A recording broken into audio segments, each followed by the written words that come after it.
হয়েছে? কোথায় ছিল তুই? কদিন আগে মাধ্যমিক পরীক্ষা দিয়েছিলাম, রেজাল্ট বেরিয়েছে নাকি দেখতে গেছিলাম। তুমি রেজাল্ট দেখতে গেছিলা? রেজাল্ট বেরোলে এমনি খবর পেয়ে যাবা, ঠিক আছে? তোর নাম কি?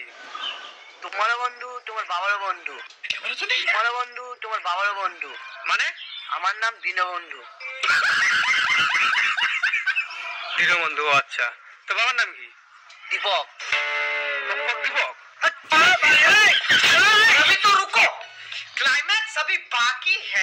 বাবার নাম দীপক। ও আচ্ছা, তো তোকে দুখানা কোশ্চেন করবো, অ্যান্সার দিবে। হ্যাঁ বলো। বল তো, সাইক্লোন কাকে বলে? যে সাইকেল কেনার জন্য লোন তোলা হয় তাকে বলে সাইক্লোন। তাই? তো বল তো দেখি, মালভূমি কাকে বলে? যেই ভূমিতে বসে মাল খাওয়া হয় তাকেই বলে মালভূমি। তোর মাল খাওয়া বের করছে, তারা